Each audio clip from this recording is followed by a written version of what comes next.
Buenas tardes con todos, mi nombre es Jaime Peso, soy pediatra de emergencias y en esta oportunidad vamos a compartir dos temas muy importantes en lo que es la atención primaria, sobre todo, para poder conocer los principios para abordar a estos pacientes y poder actuar de forma adecuada, ¿no? Empezaremos con el primer tema, que es parasitosis intestinal en pediatría. Las parasitosis intestinales como grupo de enfermedades en realidad son un grupo bastante diverso de patologías que están causadas por una diversidad de agentes, ¿no? Son una importante causa de morbilidad y es sobre todo en niños donde esta morbilidad va a ser más importante debido a que puede generar afectación a largo plazo. Es decir, el niño que tiene una parasitosis no solo está sometido a los efectos o a los síntomas que produce el propio parásito, que produce la propia infección, sino que pueden haber efectos sobre su crecimiento, tanto nutricional, físico, cognitivo, generando problemas a largo plazo, incluso afectando la escolaridad, generando alteraciones de comportamiento. Entonces, por eso es muy importante estar pendiente de que se pueda presentar una parasitosis en un niño, sobre todo en las condiciones, en las zonas de menores condiciones de salubridad, ¿no?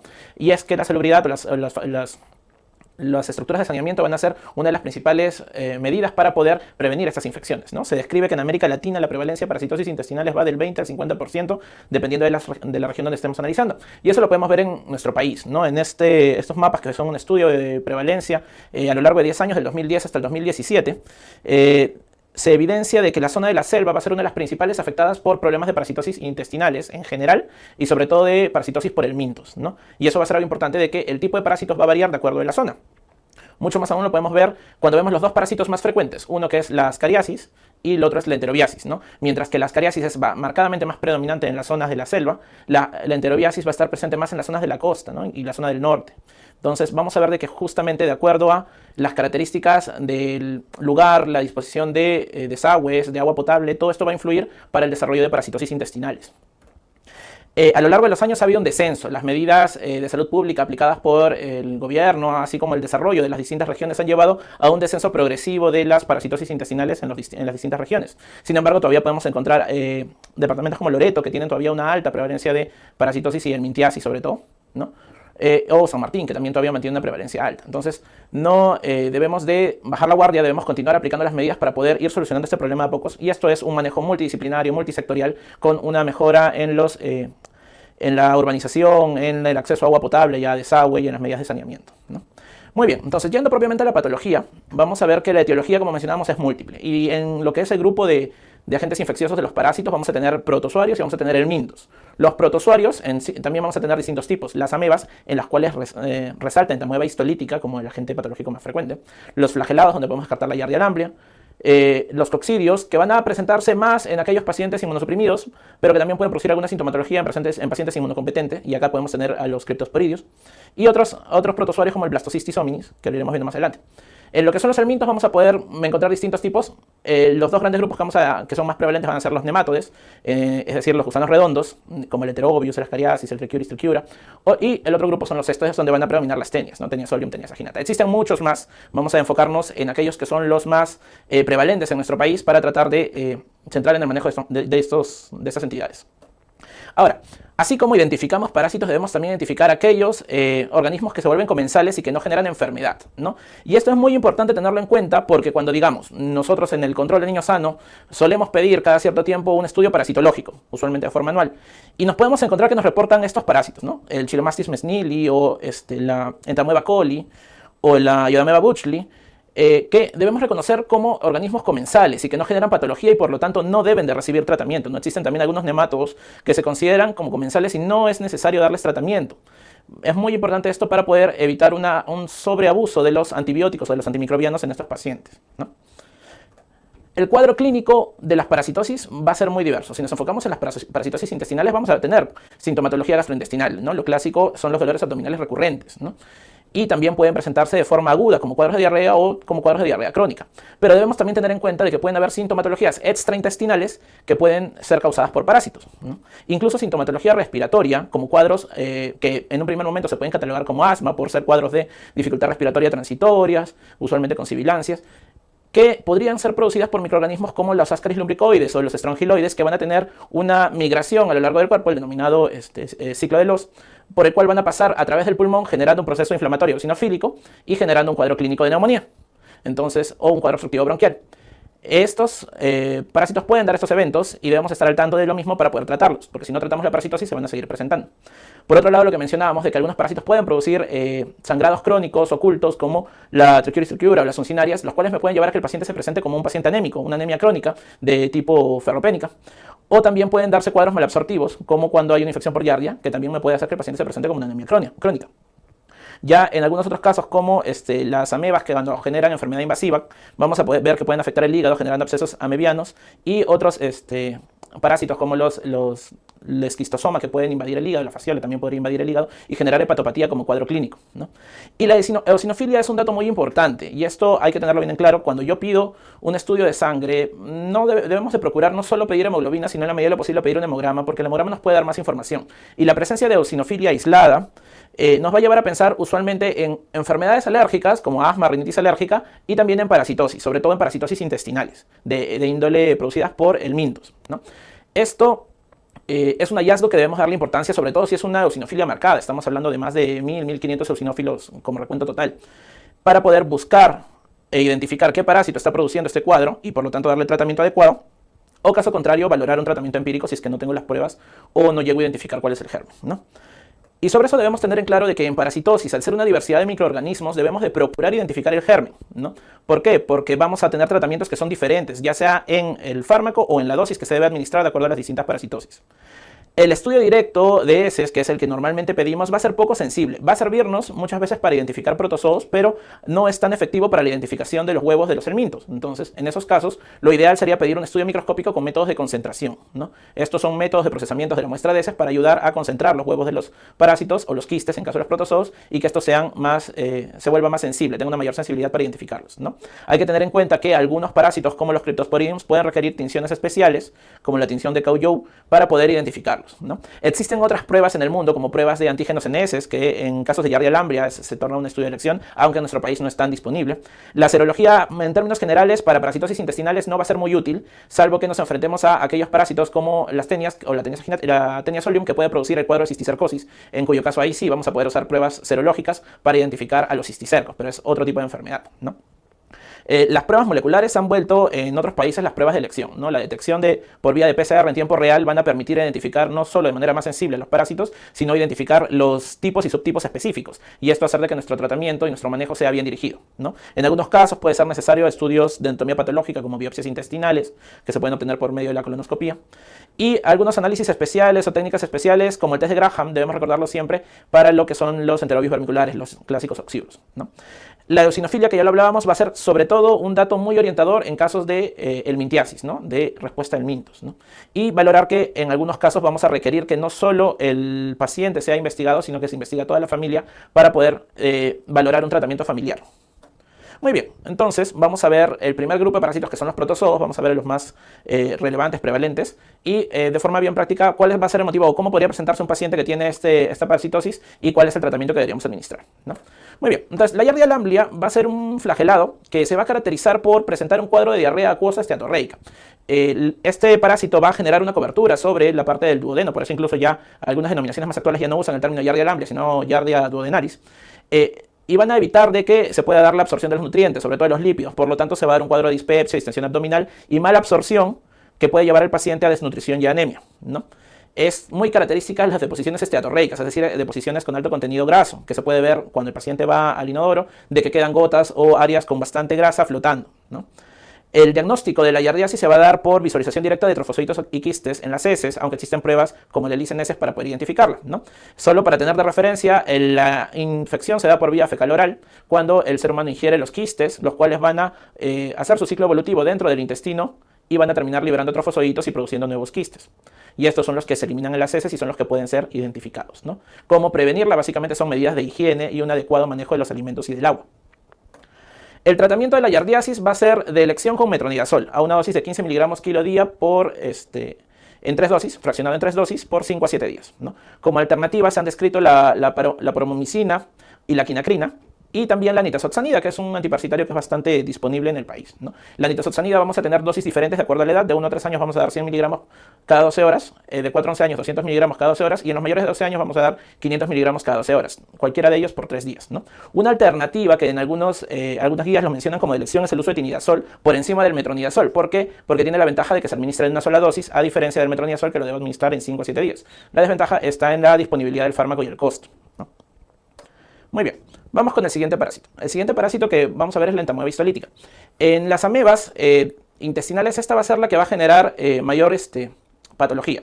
Como mencionamos, existen muchas otras amebas, entamoeba coli, ameba Buchley y otras que van a ser comensales y no van a generar patología, no requieren mayor tratamiento.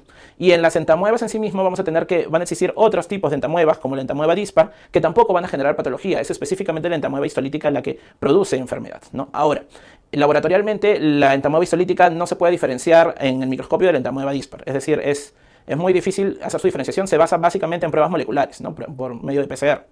Entonces se valora de que si es que yo he identificado a la ameba en heces, igual debo dar tratamiento si es que no tengo la capacidad de hacer la disquisición entre una entamoeba histolítica y una entamoeba dispar, ¿no? En el ciclo también es una infección fecal-oral. Vamos a ver que se van a ingerir quistes maduros, los cuales van a terminar su proceso de reproducción dentro del intestino, generando trofozoitos y generando nuevos quistes que van a madurar en el intestino para luego ser eliminados en las heces, ¿no? Trofozoitos con quistes que son los que se identifican para el diagnóstico, ¿no? El cuadro clínico va a ser variado, puede ser tanto agudo como crónico. En los cuadros agudos usualmente va a cursar con una diarrea disentérica, y si bien ya a nivel mundial se considera que esta no es una causa muy frecuente de diarrea disentérica, deberé tenerla en cuenta para valorar el tratamiento, ¿no? Lo clásico de la infección por entamoeba es que va a generar un cuadro de colitis, y la característica va a ser de que el paciente va a ser de deposiciones no muy abundantes, pero que sí van a estar cargadas con presencia de moco y con presencia de sangre, y van a estar asociadas a la sensación de pujo y tenesmo, ¿no? Es decir, que el paciente tiene ganas de hacer deposiciones, pero no llega a expulsar mucho contenido fecal, ¿no?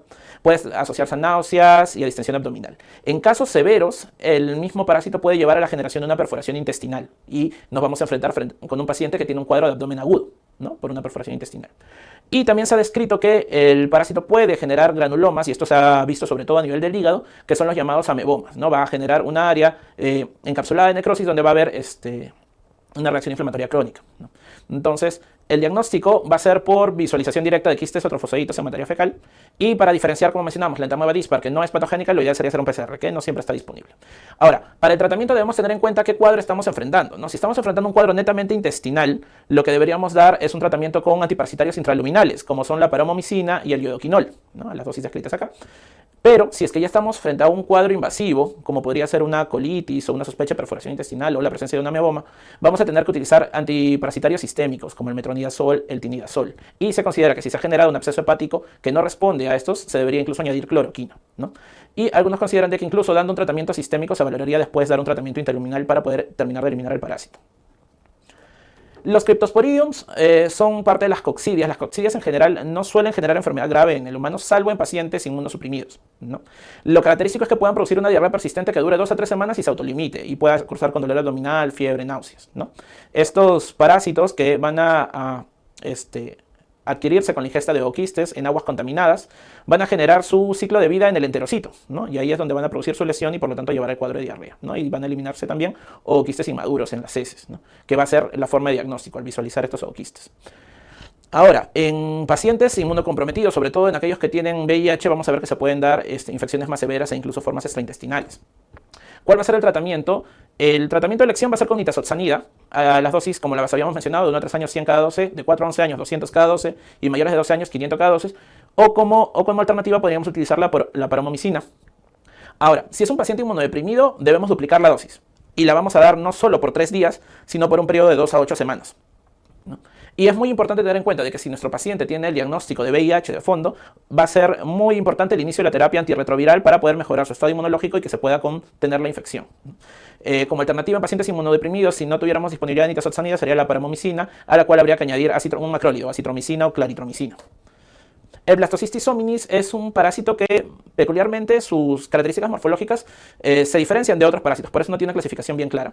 Y va a generar distintas formas, como una forma mebiana, una forma vacuolar, una forma de quiste también, las cuales van a ser las formas infecciosas, ¿no? Se va a dar a nivel gastrointestinal y va a generar básicamente un cuadro gastrointestinal de diarrea, ¿no? En general, no necesita tratamiento si es que el paciente es asintomático. Y eso hay que tenerlo en cuenta porque suele ocurrir a veces de que tomamos el parasitológico de rutina en un niño que es asintomático, que está creciendo bien, que no tiene ningún déficit nutricional, y podemos encontrar blastocystis hominis. Entonces, si el paciente es asintomático, no es necesario dar tratamiento, salvo que tuviera alguna comorbilidad, alguna causa de inmunosupresión. En el caso que decidamos dar tratamiento, el tratamiento de elección va a ser con metronidazol, ¿no? A dosis de 15 miligramos kilo día bioral en 3 dosis, ¿no? Esto es el tratamiento de elección y como alternativas tenemos nuevamente la nitazoxanida y el tinidazol. Muy bien, eso es en lo que respecta a los protozoarios. Como les mencionaba, hay muchos más, pero estos son los más frecuentes. Ahora vamos a ver lo que son los helmintos, ¿no? Los gusanos. Y vamos a empezar con uno de los que son más frecuentes en pediatría, que son los antes llamados oxiuros, los enterobius vermicularis, que característicamente van a producir un cuadro de prurito anal. Va a ser el síntoma más característico. Va a llegar incluso a veces, y nos ha pasado en el hospital, que a veces el padre trae a su niño en la noche porque el prurito es tan intenso que no permite que el niño pueda dormir, ¿no? Puede producir incluso enuresis y en algunos casos de hiperinfestación puede darse dolor abdominal y simular un cuadro de apendicitis aguda, ¿no? Porque el parásito suele también acomodarse en la zona del apéndice secal. No está claro si es que realmente los enterobius tendrían alguna relación o tendrían la capacidad de producir apendicitis aguda. No se ha encontrado dicha asociación como tal, pero sí pueden dar un cuadro doloroso muy similar, ¿no? Algo muy importante a tener en cuenta también es en las pequeñas, en las niñas, de que el parásito puede entrar a la zona vaginal y producir un cuadro de vulvovaginitis. Y puede ser de que el motivo de consulta sea porque la niña presenta flujo vaginal. En ese caso hay que preguntar si hay otros datos y hacer las pruebas que van a hacer el famoso test de Graham para poder identificar los huevos del parásito, ¿no? Porque el diagnóstico es por visualización directa de los huevos o del parásito adulto, que algunas veces es visible a simple vista, solo que se da en las noches, ¿no? Porque en su ciclo de vida se ingieren los huevos y el parásito se va a desarrollar en el intestino, sobre todo en el ciego, y luego la hembra va a salir hacia la región perianal para depositar sus huevos, y esto se puede observar en la noche. El diagnóstico es por visualización directa, ya sea de los huevos o del parásito adulto, y una técnica que ayuda a identificar a los huevos va a ser la técnica del test de Graham, en la cual yo voy a tener una lámina portaobjetos con una cinta scotch, una cinta adhesiva, con la cual yo voy a generar toques en la región perianal para luego adherirla nuevamente a la lámina y esto llevarlo al microscopio de forma directa. Es recomendado que esto se haga siempre al despertar, en la primera hora de la mañana, antes del aseo o antes de que el niño vaya al baño, para poder identificar los huevos.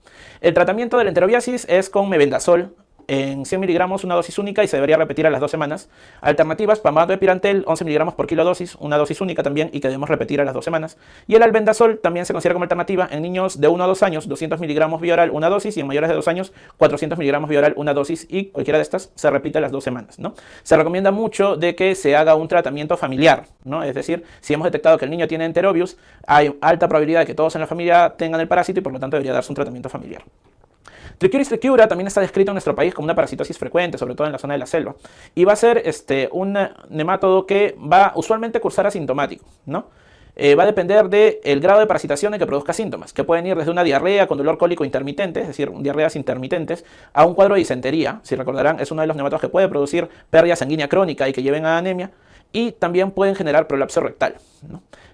Algo característico es de que cuando los parásitos son adultos, estos, por así decirlo, se entretejen en la mucosa del colon y pueden ser visualizados cuando se realiza una colonoscopía, ¿no? En estos pacientes con diarrea crónica, que se les realiza una colonoscopía de estudio, se pueden visualizar los parásitos adultos. O incluso cuando se da el prolapso rectal, se pueden visualizar ahí también, ¿no? Si no, el diagnóstico se daría por visualización de los huevos en las heces, que son bien característicos los huevos con 2 opérculos a cada lado. Esta es una imagen de colonoscopía donde se ve justamente el parásito introduciéndose en la mucosa. Y el tratamiento va a ser también con mebendazol, pero en este caso vamos a dar 100 miligramos cada 12 horas por 3 días, aunque la alternativa de dar 500 miligramos una dosis también está descrita. Y el albendazol lo podemos utilizar, pero debemos tener en cuenta el grado de infectación. Si es una infección leve, vamos a darle las dosis estándar de 200 miligramos para los menores de 2 años y de 400 para los mayores de 2 años. Pero en casos de infecciones graves puede ser requerida dosis mayores, ¿no? Dando 200 miligramos como dosis de carga en el niño de 1 a 2 años, seguido de 100 miligramos cada 12 horas por 3 días. Y en los mayores de 2 años dando 400 miligramos cada 24 horas por 3 días, ¿no? Una mayor dosis de tratamiento. La ascariasis es otra parasitosis muy frecuente en nuestro país.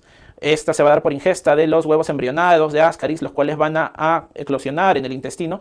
Y este parásito va a ser uno de los que hace el llamado ciclo de Loss. Es decir, que las larvas van a salir del intestino, van a llegar a la circulación portal, pasar por el hígado y luego van a pasar al pulmón. Y luego por el pulmón van a ir a la vía aérea y van a volver a entrar al intestino donde van a completar su ciclo reproductivo, ¿no? Entonces, Este ciclo de los es el que puede generar distintas sintomatologías, ¿no? Desde afectación de hepática, hepatopatía cuando pasa por el hígado, y la clásica afectación pulmonar llamada síndrome Leffer o neumonía eosinofílica, que se caracteriza justamente por un cuadro de infiltrados pulmonares transitorios o migratorios que están en relación con el paso del parásito, ¿no? Y cuando se hace estudios anatomopatológicos van a ver bastante contenido eosinofílico, ¿no?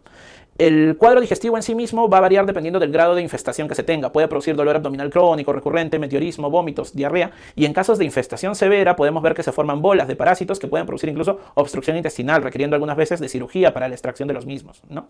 Como síntomas generales se va a presentar un cuadro de anorexia y esto puede llevar al niño a entrar en un estado de malnutrición, ¿no? El diagnóstico se hace básicamente con identificación microscópica de los huevos y es muy importante la utilización de métodos de concentración.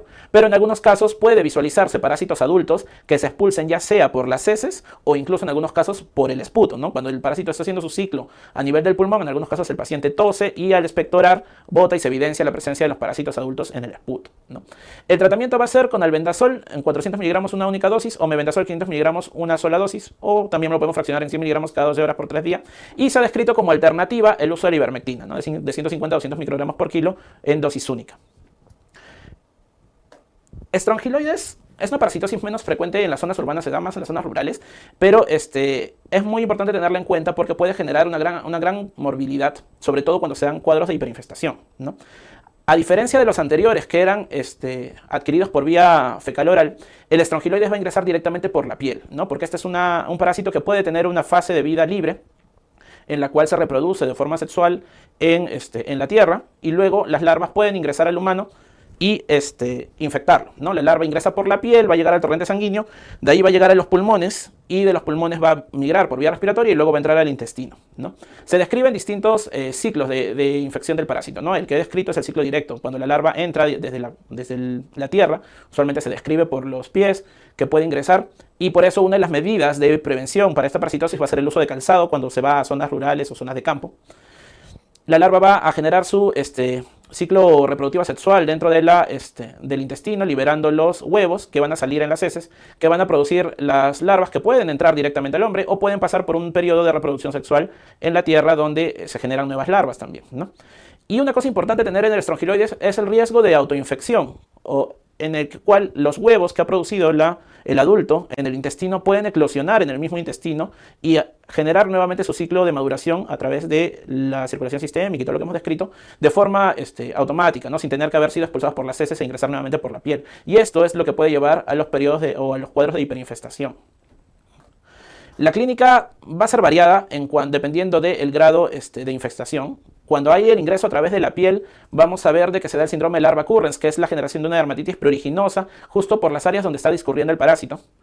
A nivel respiratorio podemos tener un síndrome Leffer con la presencia de tos y expectoración y los infiltrados migratorios. Y a nivel digestivo van a ser síntomas digestivos inespecíficos como dolor epigástrico, vómitos, anorexia y periodos de diarrea, ¿no? En general son cuadros muy inespecíficos, debemos apoyarnos en la epidemiología. Aquellos niños o personas adultas también podría ser que van al campo, que andan sin descalzos, podrían estar expuestos, ¿no? El diagnóstico va a ser difícil porque se basa en la identificación de los estrongiloides, las larvas raptitiformes en las heces, que no siempre son bien identificadas. Existen pruebas de serología, y la eosinofilia en estos casos va a ser un marcador importante para sospecharlo y buscar el parásito, ¿no? El tratamiento se hace con ivermectina, ¿no? De 200 microgramos por kilo día, máximo de 12 miligramos una vez al día por 3 días, ¿no? Y como alternativa se ha descrito el uso de albendazol, 200 miligramos cada 12 horas por 3 a 5 días, y se puede incluso ampliar hasta 7 días. Y vamos pasando de los nematodes a los cestodes y vamos a ver de las tenias, ¿no? Las tenias, que son dos las especies que afectan al hombre, principalmente la tenia solium, cuyo hospedero definitivo es el cerdo, y la tenia saginata, cuyo hospedero definitivo son el ganado vacuno, ¿no? Para yo desarrollar la parasitosis intestinal, lo que yo debo de ingerir son los cisticercos, ¿no? Si yo ingiero el cisticerco, lo que yo voy a desarrollar es la parasitosis intestinal, porque este cisticerco va a entrar al tracto digestivo y acá se va a abrir y va a generar la larva, va a generar la forma adulta. Y la forma adulta va a empezar a producir las proglótides llenas de huevos, las cuales van a ser eliminadas por las heces. Estas heces son las que contaminan, ya sea los alimentos o los pastos donde se alimentan las vacas, y por donde los animales van a ingerir los huevos que van a producir las larvas, que van a generar los cisticercos, ¿no? Entonces, para yo producir la parasitosis intestinal, debo de ingerir el cisticerco, ¿no? Y el cuadro clínico básicamente va a ser un cuadro clínico gastrointestinal inespecífico de meteorismo, náuseas, dolor abdominal y puede en algunos casos darse prurito anal. Y el diagnóstico se da por visualización directa de las proglótides, porque cuando se desprenden, no se desprenden solo los huevos aislados, sino se desprenden todas las proglótides, que son cada uno de los segmentos del cesto. Y también pueden darse por coproantígenos, ¿no? Por enzima inmunoanálisis. El tratamiento se da con antiparasitarios intraluminales como el praziquantel y la niclosamida, ¿no? Estos son los que yo debo dar para tratar la tenia, ¿no? Y una cosa diferente es la cisticercosis. La cisticercosis se va a dar en el humano básicamente por ingesta de huevos de Taenia solium, ¿no? La Taenia saginata no produce cisticercosis en el humano. Entonces, el humano ingiere los huevos de Taenia solium y en este caso, estos huevos van a eclosionar en el intestino y van a producir larvas que van a migrar a distintas partes del cuerpo. Puede albergarse en cerebro, que es una de las formas más frecuentes y es una causa frecuente de convulsiones o de epilepsia adquirida. Y puede ir a músculo, puede ir al ojo, puede ir al corazón, puede ir en realidad a los distintos órganos y ahí la larva va a formar el cisticerco, ¿no? En el caso a nivel cerebral vamos a ver de que puede esta larva luego calcificarse y evidenciarse como calcificaciones en una tomografía. Como usualmente ya el parásito cuando entra a esta etapa queda ahí aislado y por eso puede morir, calcificarse y dejar ya la lesión calcificada o puede permanecer latente, ¿no? En este caso no vamos a eliminar ningún huevo porque lo que tenemos es la larva que está en este periodo. Si es que fuera ingerida la carne humana donde está el cisticerco, podría ser que se genere una teniasis, sí, pero es una situación que no se da, ¿no? Lo importante que debemos tener en cuenta es de que sí se da el caso de que si una persona ha ingerido, porque comió carne de cerdo mal cocida y ha ingerido y ha generado una teniasis, puede mismo autoinfectarse si no se mantienen las medidas de higiene adecuadas y luego producir una cisticercosis, ¿no? Eso sí es factible. En el caso de la cisticercosis, el tratamiento es con albendazol a una dosis más alta, 15 a 20 miligramos por kilo, con un máximo de 800 miligramos por 14 a 28 días, mayor tiempo. Y el praziquantel en dosis de 50 miligramos por día, dividido en 3 dosis por 15 días, ¿no? Hay que valorar, sobre todo en lo que es la cisticercosis del sistema nervioso central, si es que la afectación es mucha, el uso de corticoides. ¿Por qué? Porque cuando administramos el antiparasitario y la larva muera, puede generarse una reacción inflamatoria severa que puede generar daños a su vez, mucho más allá del daño producido por el propio parásito, ¿no? Y bueno, esos son los parásitos más comunes. Para terminar, solo una mención de esto, que es lo que es la desparasitación profiláctica, ¿no? Esto está considerado entre las medidas de salud pública que promueven tanto la OMS como el Ministerio de Salud del Perú, pero en realidad no tiene mucha evidencia, ¿no? No hay mucha evidencia de beneficios a largo plazo, también porque los estudios no son los más adecuados en metodología para poder identificar si realmente hay un impacto en aspectos operativos como la escolaridad, la asistencia a clases, que son aspectos que se han considerado que pueden darse pérdida de escolaridad por parasitosis o el desarrollo de anemia, ¿no? Pero igual está contemplada por el ministerio, por eso tenerlo en cuenta, de que se administra en mayores de 2 años, que está contraindicada obviamente en los más pequeñitos menores de 2 años, en las gestantes en el primer trimestre, en aquellos pacientes con enfermedad grave o en aquellos que ya han tenido alguna reacción alérgica a un antiparasitario, ¿no? La pauta que establece el Ministerio de Salud para desparasitación profiláctica va a ser el uso de albendazol, ya sea en tableta o suspensión, una dosis única de 400 miligramos, o mebendazol en tableta suspensión, una dosis única de 500 miligramos, ¿no? Esta es la recomendación del ministerio, se da cada 6 meses y podríamos valorarlo sobre todo en aquellas zonas donde tenemos alta prevalencia de parasitosis y no tenemos las medidas de saneamiento adecuadas, ¿no? En lo que respecta a este tema, es todo lo que les he traído por este momento. Espero que les haya aclarado dudas y si no, estamos atentos a las preguntas.